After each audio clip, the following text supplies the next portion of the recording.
తిరుపతి జిల్లా డక్కిలి మండల పరిధిలో ఓ ప్రేమ జంట వివాహ బంధంతో ఒకటైంది.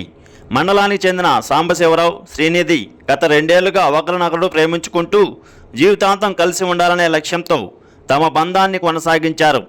వారి ప్రేమ వివాహానికి తల్లిదండ్రుల వల్ల అడ్డంకులు ఎదురైనా వాటన్నిటినీ అధిగమించి డక్కిలి మండలంలోని శ్రీ వెంకటేశ్వర స్వామి ఆలయంలో వివాహం చేసుకుని కొత్త జీవితాన్ని ప్రారంభించారు. ఎస్ఐ బ్రహ్మనాయుడు మాట్లాడుతూ, ప్రేమించిన వ్యక్తిని జీవితాంతం సంతోషంగా ఉంచాలంటే పరస్పర నమ్మకం, అవగాహనతో పాటు ఆర్థిక స్థిరత్వం కూడా ఎంతో అవసరం. కొందరు యువత ప్రేమ కోసం కష్టపడి ఉద్యోగాలు సాధించి తమ కాళ్లపై తాము నిలబడి కుటుంబాల అంగీకారంతో లేదా ఎదురైన సవాళ్లను అధిగమించి వివాహం చేసుకోవడం సమాజానికి ఆదర్శంగా నిలుస్తుందని తెలిపారు. ఈ ప్రేమ వివాహం సజావుగా జరిగేలా డక్కిలి ఎస్ఐ బ్రహ్మనాయుడు తీసుకున్న చర్యలను స్థానికులు అభినందించారు. ప్రేమించడం ఎంతోమంది చేస్తారు, కానీ ప్రేమను జీవితాంతం నిలబెట్టుకోవడం మాత్రం కొద్దిమందికే సాధ్యమవుతుంది. ఆ కోవకు చెందిన వారిగా సాంబశివరావు, శ్రీనిధి నిలిచారని స్థానికులు తెలిపారు. వారు కుటుంబ సభ్యులు, బంధుమిత్రులు శుభాకాంక్షలు, శుభ ఆశీస్సులు తెలిపారు.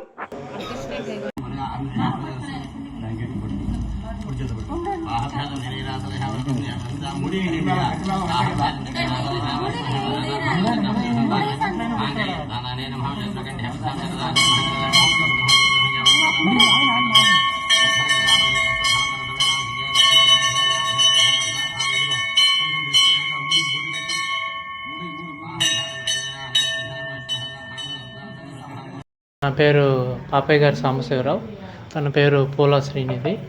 మేము గత 2 సంవత్సరాలుగా బెంగళూరులో జాబ్ చేస్తూ ఒకరినొకరు మనస్ఫూర్తిగా ప్రేమించుకున్నాం. అలాగే మేము మనస్ఫూర్తిగా వివాహం కూడా చేసుకోవడం జరిగింది. మాది డివెడ్డుపల్లి గ్రామం, తనది బెంగళూరు పంచాయతీ. పేరు శ్రీనిధి, అబ్బాయి పేరు సాంబశివ.